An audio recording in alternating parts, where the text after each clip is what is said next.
സുവിശേഷത്തിൻ തെളിച്ചം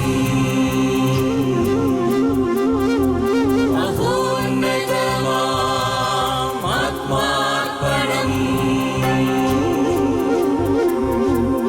വചനം സത്യം ജീവദായകം വചനം സത്യം ജീവദായകം വചനം സത്യം ജീവദായകം.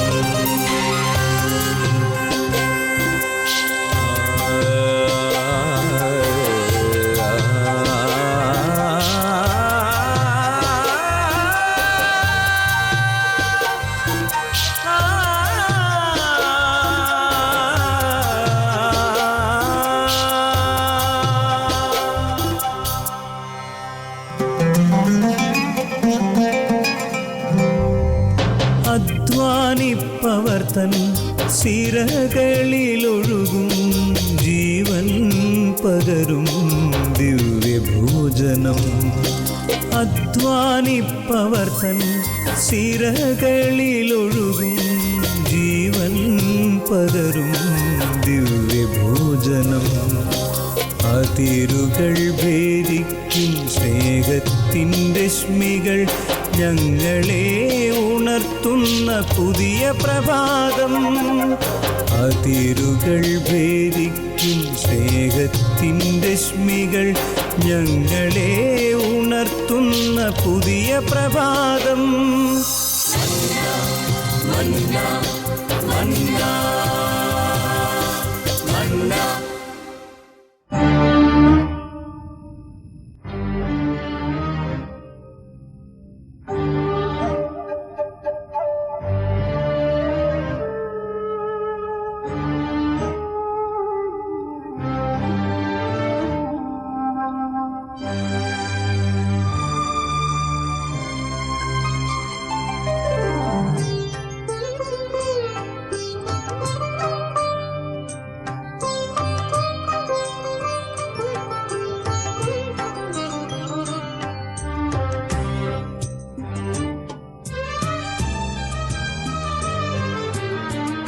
ദൈവമേ, ഞാനൊരു പാപി, നിന്നെ അറിയാത്ത പാപങ്ങളോർത്തോർത്തു കരയാനറിയാത്ത പാപിയാണു ഞാൻ. ദൈവമേ, പാപിയാണു ഞാൻ. ദൈവമേ, ഞാനൊരു പാപി, നിന്നെ അറിയാത്ത പാപങ്ങളോർത്തോർത്തു കരയാനറിയാത്ത പാപിയാണു ഞാൻ. ദൈവമേ, പാപിയാണു ഞാൻ.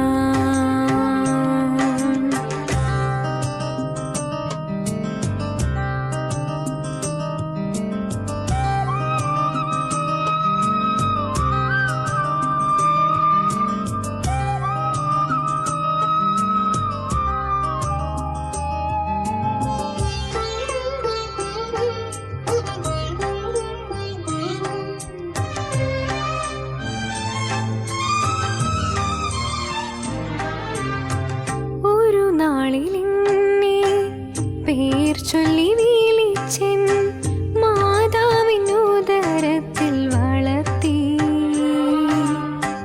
ഒരു നാളിലെന്നെ പേർ ചൊല്ലി വിളിച്ചെൻ മാതാവിനുദരത്തിൽ വളർത്തി. പിന്നെയോ പൈതലായി മാറോടു ചേർത്തു മഹിതലെ കാത്തു പുലർത്തി. എങ്കിലും ദൈവമേ, ഞാനതു മറന്നു, നിന്നെ ഓർക്കാതെ നടന്നു, നിന്നെ ഓർക്കാതെ നടന്നു.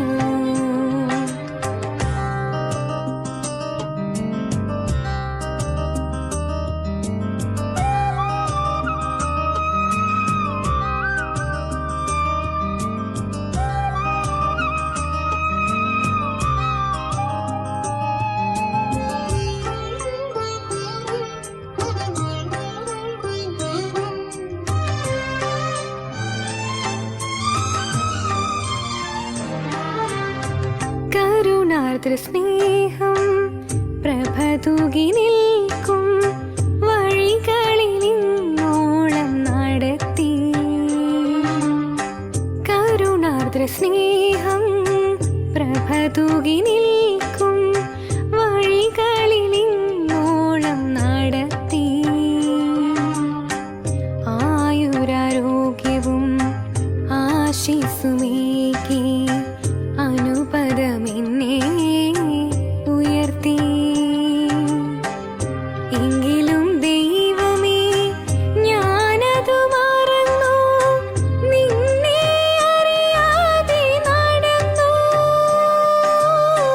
നിന്നെ അറിയാതെ നടന്നു. ദൈവമേ ഞാനൊരു പാപി,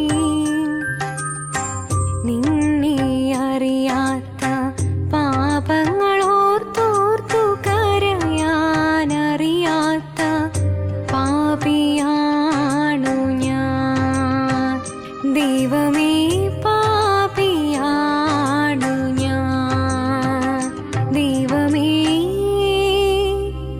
പാപിയാണു ഞാൻ.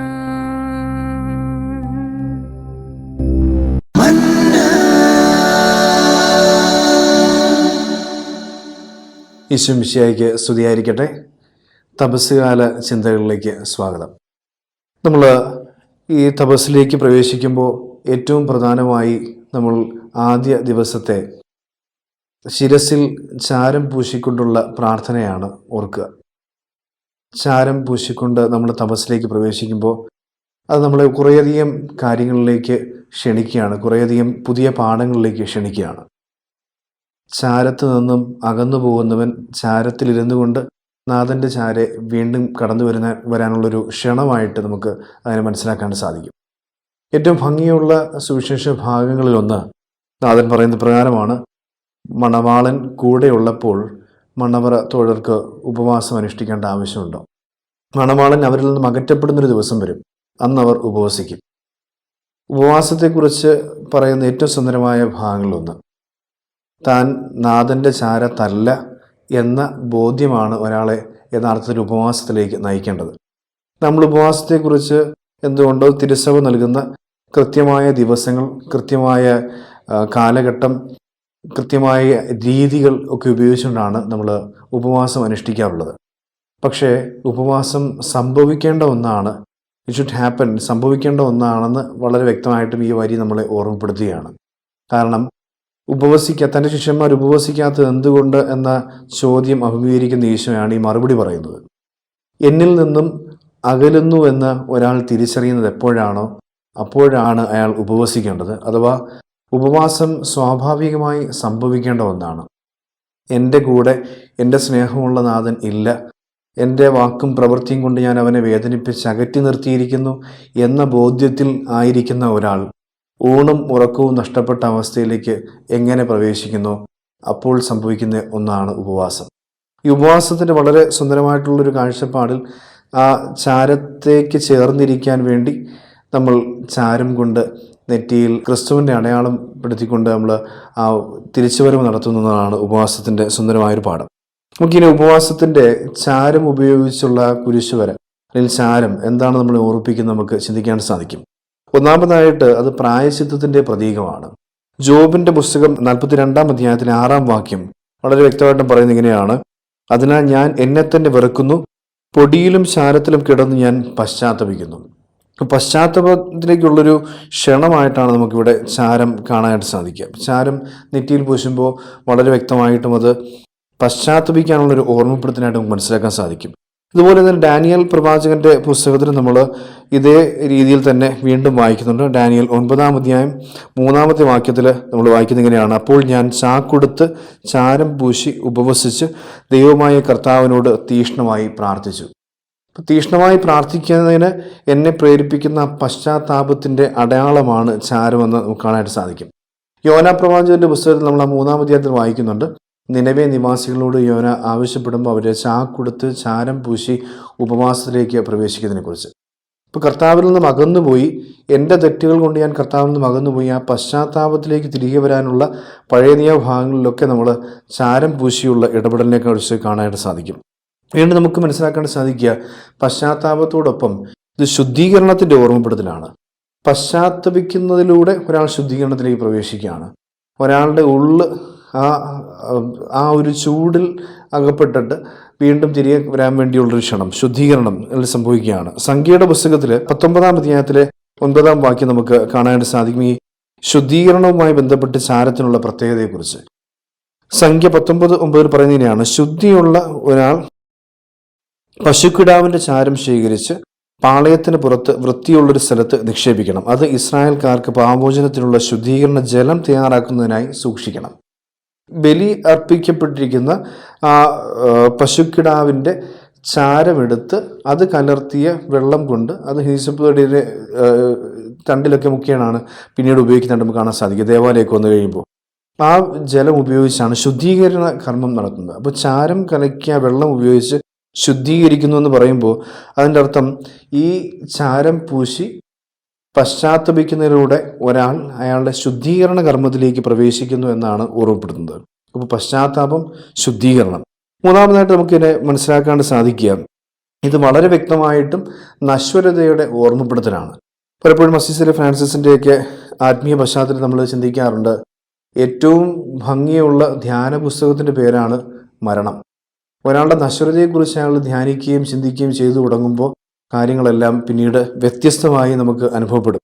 നമ്മളുടെ അന്ത്യം, നമ്മളുടെ മരണം, അതിനെക്കുറിച്ച് കൂടുതൽ ബോധപൂർവം ധ്യാനിക്കുകയും അതിനെക്കുറിച്ച് ഒരു യാഥാർത്ഥ്യ ബോധം ഉണ്ടായിരിക്കുകയും ചെയ്യുകയാണെങ്കിൽ നമുക്ക് പല കാര്യങ്ങളും വേണ്ടെന്ന് വെക്കാനും പല തിരുത്തലുകളിലൂടെ നമ്മളെ ക്രിസ്തുവിന് വേണ്ടി ക്രമപ്പെടുത്തിയെടുക്കാനും സാധിക്കുമെന്ന് ഇത് ഓർമ്മപ്പെടുത്തുകയാണ്. ഉൽപ്പത്തി പുസ്തകം 3-ാം അധ്യായത്തിലെ 19-ാം വാക്യം, പാപം ചെയ്ത മനുഷ്യനോട് ദൈവം സംസാരിക്കുമ്പോൾ പറയുന്ന വളരെ വ്യക്തമായിട്ടും പറയുന്നൊരു വസ്തുതയാണ്, മണ്ണിൽ നിന്നും എടുക്കപ്പെട്ട് നീ മണ്ണിനോട് ചേരുന്നത് വരെ നെറ്റിയിലെ വിയർപ്പ് കൊണ്ട് ഭക്ഷണം സമ്പാദിക്കും. ആ മണ്ണിൽ നിന്നും എടുക്കപ്പെട്ടവൻ മണ്ണിനോട് ചേരും എന്ന് വളരെ വ്യക്തമായിട്ടും ദൈവം പറയുകയാണ്. അതായത് ഒരാളുടെ നശ്വരത, മനുഷ്യൻ്റെ നശ്വരത, എൻ്റെ നശ്വരതയെക്കുറിച്ച് ഞാൻ ചിന്തിക്കുകയും ധ്യാനിക്കുകയും ചെയ്യുന്നതിന് വേണ്ടിയുള്ള ഓർമ്മപ്പെടുത്തലാണ് നെറ്റിത്തടത്തിൽ ആ കുരിശ് ചാരം കൊണ്ട് വരച്ചു തരുന്നു എന്നുകൊണ്ട് അർത്ഥമാക്കുന്നത്. നശ്വരതയെ ധ്യാനിക്കുന്ന ഒരാൾക്ക് പിന്നീട് പഴയപടി ജീവിക്കാനായിട്ട് സാധിക്കില്ലെന്നുള്ള ഓർമ്മപ്പെടുത്തൽ. നാലാമതായിട്ട് നമുക്ക് ചിന്തിക്കാനായിട്ട് സാധിക്കുക, ചാരം ചൂടാണ്. വളരെ തീ പിടിച്ച് ആ തീ കെട്ട് കഴിയുമ്പോൾ നമ്മൾ ചാരം കാണുന്നു എന്ന് പറയുന്നു. പിന്നെ ആ ഒരു ചൂട് ഉള്ള അവസ്ഥയെ ഓർമ്മിപ്പിക്കുന്നതാണ് ചാരം. നമ്മുടെ പൗലോസ് അപ്പോസ്തലന്റെ ലേഖനങ്ങളിലൊക്കെ ആ ഒരു തീഷ്ണതയെക്കുറിച്ച് നമുക്ക് കാണാൻ സാധിക്കും. കാരിത്താസ് ക്രിസ്തി ഒറിജത്തിനോസ് എന്ന് പറയാറുണ്ട്.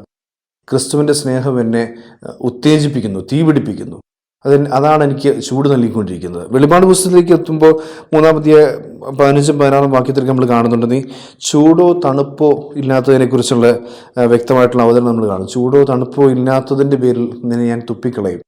അപ്പോൾ ചൂടുണ്ടായിരിക്കണം എന്നൊരു ഓർമ്മപ്പെടുത്തലാണ് വെളിപാട് പുസ്തകം നമുക്ക് നൽകുന്നത്. അപ്പോൾ ഈ ചൂട് ആയിട്ട് നമുക്ക് ചൂടുണ്ടായിരിക്കേണ്ട ഒരവസ്ഥയെക്കുറിച്ച് ഈ ചാരം നമ്മൾ ഓർമ്മിപ്പിക്കുക, നിൻ്റെ ഉള്ളിലെ ചൂട്.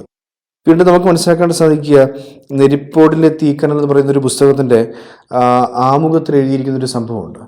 ആ സംഭവം ഇങ്ങനെയാണ്, ഒരു വൈദികൻ ഒരു ദേവാലയത്തിൽ സ്ഥിരമായി വരാതിരിക്കുന്നൊരു ചെറുപ്പക്കാരനെ തിരക്കി ഒരു കുന്നുകയറി പോവുകയാണ്.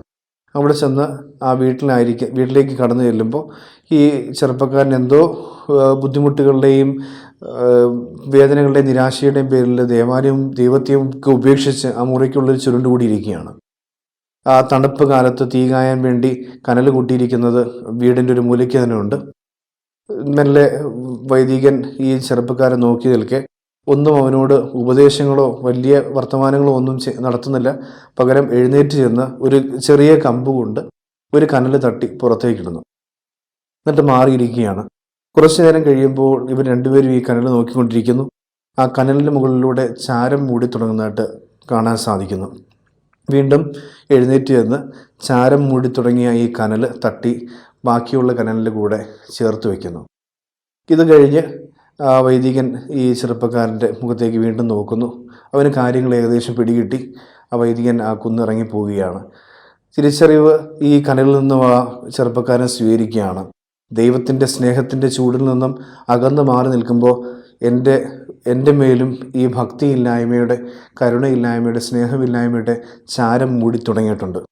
ഈ ചാരം തട്ടിക്കളഞ്ഞ് വീണ്ടും കനലിനോട് ചേർന്ന് നിന്ന് തീപിടിച്ചൊരു ജീവിതം നയിക്കുന്നതിന് വേണ്ടി ഒരു ഓർമ്മപ്പെടുത്തലായി ഇത് ആ ചെറുപ്പക്കാരൻ ഏറ്റുവാങ്ങുകയും വീണ്ടും ആ ദൈവസമൂഹത്തോട്, ദൈവജന സമൂഹത്തോട് ചേർന്ന് നിന്നുകൊണ്ട് കനലായി മാറുവാൻ ചാരം മൂടിയ ജീവിതം അദ്ദേഹം പുതുക്കിയെടുക്കുന്നതായിട്ട് നമുക്ക് കാണാൻ സാധിക്കും. അങ്ങനെയാണ് ആ സംഭവം പറഞ്ഞു വയ്ക്കുക. എൻ്റെ ജീവിതത്തിലേക്കും പാപത്തിൻ്റെയും കർത്താവിനോടുള്ള സ്നേഹമില്ലായ്മയുടെയും കരുണയില്ലായ്മയുടെയും ഒക്കെ ചാരം മൂടി തുടങ്ങി, കനൽ കെട്ടു തുടങ്ങി എന്ന് പറയപ്പെടുന്ന ഒരു ഓർമ്മപ്പെടുത്തലായിട്ട് നമുക്ക് നെറ്റിത്തടത്തിൽ വരയ്ക്കുന്ന ആ ചാരം കൊണ്ടുള്ള മുദ്രയിൽ നിന്നും ആ പാഠം ഉൾക്കൊള്ളുവാനായിട്ട് സാധിക്കും. ഇതാണ് ആ ചാരം നൽകുന്ന നാലാമത്തെ ഒരു പാഠമെന്ന് പറയപ്പെടുന്നത്. അഞ്ചാമതായിട്ട് നമുക്ക് കാണാൻ സാധിക്കുക, ഇതൊരു മുദ്ര പതിപ്പിക്കലാണ്. മുദ്ര പതിക്കുന്നത് യഥാർത്ഥത്തിൽ നിന്നെ ഞാൻ സ്വന്തമാക്കുന്നു എന്ന് ഓർമ്മപ്പെടുത്താൻ വേണ്ടിയാണ്. സീല് ചെയ്ത് മുദ്ര പതിച്ചെടുക്കുക. പഴയ കാലങ്ങളിലൊക്കെ അടിമകൾക്ക് മേൽ മുദ്ര പതിച്ചിട്ട് സ്വന്തമാക്കുന്ന രീതിയൊക്കെ നമുക്ക് കാണാനായിട്ട് സാധിക്കും. അതിന് മുദ്ര പതിച്ച് സ്വന്തമാക്കുന്നു. നമ്മുടെ സുവിശേഷത്തിലേക്ക് കടന്നു വരുമ്പോൾ ഒരു നാണയത്തെ സംബന്ധിക്കുന്നൊരു തർക്കം നമ്മൾ കാണുന്നുണ്ട്. നാണയത്തെ സംബന്ധിക്കുന്ന തർക്കം അല്ലെങ്കിൽ നികുതിയെ സംബന്ധിക്കുന്ന തർക്കം വരുമ്പോഴത്തേക്ക് യേശുനാഥൻ ശിഷ്യരോട് ചോദിക്കുന്നുണ്ട്, ആ നാണയം ഒന്ന് കാണിക്കുക, അതിലെ രൂപവും ലിഖിതവും ആരുടേതാണ്? രൂപവും ലിഖിതവും ആരുടേതാണെന്ന ചോദ്യത്തിന് മറുപടിയായിട്ട് അവർ പറയുന്നു, മർക്കോസ് സുവിശേഷം 12:16 അവർ പറയുന്ന ഇപ്രകാരമാണ്, ഇതിലെ രൂപവും ലിഖിതവും സീസറിൻ്റേതാണ്. ഇപ്പം യേശുനാഥൻ ശിഷ്യരോടായിട്ട് വ്യക്തമായും പറഞ്ഞ് മനസ്സിലാക്കുന്നു, ഇതിലെ രൂപവും ലിഖിതവും സീസറിൻ്റേതാണെങ്കിൽ ഇത് സീസറിന് കൊടുക്കുക. അതിൻ്റെ ഒരു മറുവശം നമ്മൾ വായിക്കേണ്ടതായിട്ടുണ്ട്. അതായത് നിന്റെ ആത്മാവിലെ രൂപവും ലിഖിതവും ആരുടേതാണ്? അത് ദൈവത്തിൻ്റെതാണ്. അപ്പോൾ അത് ദൈവത്തിന് അവകാശപ്പെട്ടു, അത് ദൈവത്തിന് കൊടുക്കുക. ഈ ഭൂമിയിലേതെല്ലാം ഇവിടുത്തെ രാജാക്കന്മാർക്ക് വിട്ടുകൊടുക്കുമ്പോൾ നിന്റെ ആത്മാവ് ദൈവത്തിനുള്ളതാണെന്ന് കൃത്യമായിട്ടും ഉൽപ്പത്തി പുസ്തകത്തിൽ 1:26 നമ്മൾ വായിക്കുന്നുണ്ട്. അവിടെ ദൈവം മനുഷ്യനെ സൃഷ്ടിക്കുന്നതിന് മുമ്പ് പറയുന്നുണ്ട്, നമുക്ക് നമ്മുടെ ഛായയിലും സാദൃശ്യത്തിലും ഇവനെ സൃഷ്ടിക്കാം. മനുഷ്യനെ സൃഷ്ടിക്കുന്നത് ദൈവത്തിൻ്റെ രൂപവും ലിഖിതവുമുള്ള ആ മുദ്ര പതിച്ചുകൊണ്ടാണ്. ഈ മുദ്രയെ നമ്മൾ മറന്നു പോകുന്നുണ്ട്.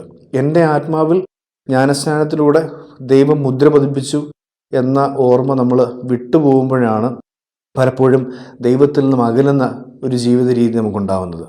ആ ജീവിത രീതിയെ തിരികെ പിടിക്കാനായിട്ട് ആ ചാരം മൂടിപ്പോയ അല്ലെങ്കിൽ അഴുക്ക് മൂടിപ്പോയ ആ മുദ്ര വീണ്ടും തെളിയിച്ചെടുത്ത് ഞാൻ ദൈവത്തിൻ്റെ സ്വന്തമാണെന്ന് സ്വയം പ്രഖ്യാപിക്കാൻ വേണ്ടിയുള്ള ഓർമ്മപ്പെടുത്തൽ കൂടിയാണ് നെറ്റിത്തടത്തിൽ കുരിശ് വരച്ചുകൊണ്ട് നീ ദൈവത്തിൻ്റെ സ്വന്തമാണെന്നുള്ളൊരു മുദ്ര പതിപ്പിക്കലെന്ന് കൂടി നമുക്ക് മനസ്സിലാക്കാൻ സാധിക്കും. എസെക്കിയേൽ പ്രവാചകന്റെ പുസ്തകത്തിലെ 9:4-6 വാക്യങ്ങൾ ഈ മുദ്ര പതിച്ചതിനെ കുറിച്ച് നമ്മൾ കാണുന്നുണ്ട്. വെളിപാട് പുസ്തകത്തിലെ 7:3-5 വാക്യങ്ങളിലും നെറ്റിത്തടത്തിൽ മുദ്ര പതിപ്പിക്കപ്പെട്ട ദൈവത്തിൻ്റെ സ്വന്തം ജനത്തെക്കുറിച്ച് വ്യക്തമാക്കുന്ന വരികൾ നമുക്ക് കാണുന്നുണ്ട്. അവരാണ് സ്വർഗത്തിന് അർഹത നേടിയവർ നമുക്ക് മനസ്സിലാക്കാൻ സാധിക്കും. നമ്മൾ എസെക്കിയേൽ പ്രവാചകന്റെ പുസ്തകത്തിലും പഴയ നിയമത്തിൽ ഈ പറയപ്പെടുന്ന ഇതേ മുദ്രയെക്കുറിച്ച് നമ്മൾ ചിന്തിക്കുമ്പോൾ ഈ മുദ്ര യഥാർത്ഥത്തിൽ സ്വന്തം പാപങ്ങൾക്ക് വേണ്ടി മാത്രമല്ല, മനുഷ്യകുല മാസകലത്തിന് വേണ്ടിയും പാപപരിഹാര പ്രവൃത്തികളിൽ ഏർപ്പെടുന്ന താപസ ജീവിതം നയിക്കുന്ന മനുഷ്യരുടെയൊക്കെ അടയാളമായിട്ട് നമുക്കിനെ കാണാനായിട്ട് സാധിക്കും. പുതിയ കാലഘട്ടത്തിൽ അസീസിയിലെ ഫ്രാൻസിസിൻ്റെ താവോ കുരിശിനെ കുറിച്ച് നമ്മൾ കേട്ടിട്ടുണ്ട്. പ്രത്യേക T ആകൃതിയുള്ളൊരു കുരിശ്. ഏറ്റവും നിസ്സാരപ്പെട്ട ഗ്രീക്ക് അക്ഷരമാരിൽ ഏറ്റവും നിസ്സാരപ്പെട്ട അക്ഷരം എന്നൊക്കെ പറയപ്പെടുന്ന താവോ എന്ന അക്ഷരം അദ്ദേഹം തൻ്റെ മുദ്രയായി അല്ലെങ്കിൽ ഒപ്പായിട്ടൊക്കെ ഉപയോഗിച്ചായിട്ട് പറയപ്പെടുന്നുണ്ട്. ഇന്നും ഫ്രാൻസിസ്കൻ പാരമ്പര്യത്തിലുള്ള സന്യാസിമാർ അവരുടെ സീലിൽ ആ താവോ കുരിശ് ഉപയോഗിക്കുന്നുണ്ട്. യഥാർത്ഥത്തിൽ ആ കുരിശിൻ്റെ ഒരു പശ്ചാത്തലം നമ്മൾ അന്വേഷിച്ച് പോവുകയാണെങ്കിൽ എസെക്കിയേൽ പ്രവാചകനിൽ ചെന്ന് നിൽക്കുന്നതായിട്ട് കാണാൻ സാധിക്കും. എസെക്കിയേലിൻ്റെ 9 4-6 വാക്യങ്ങൾ പറയുന്നത് ഇങ്ങനെയാണ്: ജെറുസലേം പട്ടണത്തിലൂടെ കടന്നു പോവുക, ആ നഗരത്തിൽ നടമാടുന്ന മ്ലേച്ഛതകളെ ഓർത്ത് കരയുകയും നെടിയുരപ്പെടുകയും ചെയ്യുന്നവരുടെ നെറ്റിത്തടത്തിൽ അടയാളമിടുക. അവിടുന്ന് മറ്റുള്ളവരോട് ഞാൻ കേൾക്കെ ആജ്ഞാപിച്ചു, അവന്റെ പിന്നാലെ പട്ടണത്തിൽ സഞ്ചരിച്ച് സംഹാരം തുടങ്ങുവിൻ. നിങ്ങളുടെ കണ്ണിൽ അലിവുണ്ടാകരുത്, കരുണ കാണിക്കരുത്. വൃദ്ധരെയും യുവാക്കളെയും യുവതികളെയും പൈതങ്ങളെയും സ്ത്രീകളെയും നിശേഷം വധിക്കുവിൻ. എന്നാൽ അടയാളമുള്ളവരെ ഒന്നും തുടരുത്. ഇനി അടയാളമുള്ളവരെ ഒന്നും തുടരുത് എന്ന് പറഞ്ഞു വയ്ക്കുകയാണ്. അതായത് കർത്താവിനെതിരായി തിന്മ ചെയ്ത് അശുദ്ധിയിൽ ജീവിക്കുന്ന ഒരു ജനത്തിന് വേണ്ടി വിലപിച്ച് പ്രാർത്ഥിക്കുന്ന തിരഞ്ഞെടുക്കപ്പെട്ട ഒരു ജനത്തിൻ്റെ ശിരസിൽ ഒരു മുദ്ര പതിപ്പിച്ചിട്ട് ആ മുദ്ര പതിപ്പിക്കപ്പെട്ടവരെയെല്ലാം ഒഴിച്ചു നിർത്തി ബാക്കിയുള്ളവരെല്ലാം സംഹരിക്കുവാനായിട്ടുള്ളൊരു ഉത്തരവ് പുറപ്പെടുവിക്കുന്നതായിട്ട് നമുക്ക് എസെക്കിയേൽ പ്രവാചകന്റെ പുസ്തകവുമായിട്ട് ബന്ധപ്പെടുത്തി കാണാൻ സാധിക്കും. ഈ ഫ്രാൻസിസ്കൻ സന്യാസ പാരമ്പര്യത്തിലുള്ളവർ പറയുന്നത് ഈ മുദ്ര താവുമായിരുന്നു എന്നാണ്. അല്ലെങ്കിൽ കുരിശ് മുദ്ര ശിരസിൽ പതിപ്പിക്കപ്പെട്ടവർ പശ്ചാത്താപത്തിലേക്ക് ക്ഷണിക്കപ്പെട്ടവരാണ്. അവർ കരഞ്ഞ് പ്രാർത്ഥിക്കുന്നതിൻ്റെ പേരിൽ അവർ മാത്രമല്ല മനുഷ്യകുലം മുഴുവൻ രക്ഷിക്കപ്പെടും. ഇതാണ് ഈ തപസ് കാലത്തിലേക്ക് പ്രവേശിക്കുമ്പോൾ ഈ മുദ്ര കൊണ്ട്, താവ കുരിശ് മാത്രമല്ല നമ്മുടെ ശിരസിൽ ചാരം കൊണ്ട് വരയ്ക്കുന്ന കുരിശ് കൊണ്ട് നമ്മളെ ഓർമ്മപ്പെടുത്തുന്നത്. അതുകൊണ്ട് നമുക്ക് മനസ്സിലാക്കാൻ സാധിക്കും, ഈ തപസ്സിൻ്റെ പശ്ചാത്തലത്തിൽ ചാരം കൊണ്ട് ശിരസിൽ മുദ്ര പതിക്കുക എന്ന് പറഞ്ഞാൽ ഇത് വളരെ വ്യക്തമായും ഒന്നാമതായിട്ട് പശ്ചാത്താപത്തിലേക്കുള്ള വലിയൊരു ക്ഷണമാണ്. രണ്ടാമതായി പശ്ചാത്താപത്തിലൂടെ നമ്മൾ ശുദ്ധീകരണത്തിലേക്ക് പ്രവേശിക്കണം, ശുദ്ധീകരിക്കപ്പെടണം എന്ന ഓർമ്മപ്പെടുത്തലാണ്. മൂന്നാമതായിട്ട് ഇത് നശ്വരതയെക്കുറിച്ച് ഓർക്കുവാനും ധ്യാനിക്കുവാനും സ്വയം തിരുത്തി ജീവിക്കുവാനുമുള്ള ഒരു വലിയ പാഠമാണ്. നാലാമതായിട്ട് നമ്മളുടെ ജീവിതത്തിൽ കെട്ടുപോകുന്ന അല്ലെങ്കിൽ ചാരം മൂടി അണഞ്ഞു തുടങ്ങുന്ന കനൽ വീണ്ടും ഊതിത്തെളിയിച്ചെടുക്കാൻ വേണ്ടി നമ്മുടെ ജീവിതത്തിലെ ചാരമായി മൂടുന്ന എല്ലാ തിന്മകളെയും ഒഴിവാക്കാൻ വേണ്ടിയുള്ള ഓർമ്മപ്പെടുത്തലാണ്. അഞ്ചാമതായിട്ട് ഇത് വലിയ സ്നേഹത്തിൻ്റെ മുദ്രയായി പതിപ്പിക്കുമ്പോൾ എനിക്ക് വേണ്ടി മാത്രമല്ല മനുഷ്യകുലത്തിന് മുഴുവനും വേണ്ടിയും പ്രാർത്ഥിച്ച് നിലവിളിച്ച് കർത്താവിനോട് അപേക്ഷിക്കാൻ വേണ്ടിയുള്ള തിരഞ്ഞെടുക്കപ്പെട്ടവനാണ് ഞാനെന്നുള്ള ഓർമ്മപ്പെടുത്തലാണ് ഈ മുദ്ര. ചാരം കൊണ്ട് ദൈവം നമ്മുടെ ശിരസിൽ മുദ്ര പതിപ്പിക്കുമ്പോൾ ദൈവം നമ്മളോട് പറയുകയാണ്, നിന്റെ ആത്മാവ് എനിക്ക് സ്വന്തമാണ്, നീ എൻ്റെ രൂപത്തിലും ലിഖിതത്തിലും അല്ലെങ്കിൽ എൻ്റെ ഛായയിലും സാദൃശ്യത്തിലും സൃഷ്ടിക്കപ്പെട്ട എൻ്റെ ആത്മാവിനെ എനിക്ക് വേണ്ടി തിരികെ തരിക, ഒപ്പം ആത്മാക്കളെ നേടുന്നതിന് വേണ്ടി എന്നോട് മുട്ടിപ്പായി പ്രാർത്ഥിക്കുക. അപ്പോൾ പശ്ചാത്താപത്തിൻ്റെ ഈ മുദ്ര ശിരസിലേക്ക് ഏറ്റുവാങ്ങിക്കൊണ്ട് നമുക്ക് ശരിയായൊരു നല്ല തപസ് കാലം കർത്താവിന് വേണ്ടി സമർപ്പിക്കാനായിട്ട് സാധിക്കട്ടെ. ദൈവം അനുഗ്രഹിക്കട്ടെ. കുരിശ് രക്ഷയുടെ അടയാളമാണ്. സ്നേഹത്തിന്റെയും പങ്കുവെക്കലിന്റെയും മഹത്തായ അനുഭവം. ആ വലിയ രക്ഷയുടെ സാന്നിധ്യം നമ്മുടെ ജീവിതത്തെ സമ്പൂർണമാക്കട്ടെ. ഏവർക്കും ക്രിസ്തു സ്നേഹവും സമാധാനവും നേരുന്നു. പ്രാർത്ഥനയിൽ നമുക്ക് പരസ്പരം ഓർമ്മിക്കാം. നിങ്ങളുടെ അഭിപ്രായങ്ങളും നിർദ്ദേശങ്ങളും ഞങ്ങളെ അറിയിക്കാൻ മറക്കരുത്. eldroyvision.uae@gmail.com. ഞങ്ങളെ ഉണർത്തുന്ന പുതിയ പ്രഭാതം, അതിരുകൾ ഭേദിക്കും സ്നേഹത്തിൻ്റെ സ്മികൾ. ഞങ്ങളെ ഉണർത്തുന്ന പുതിയ പ്രഭാതം.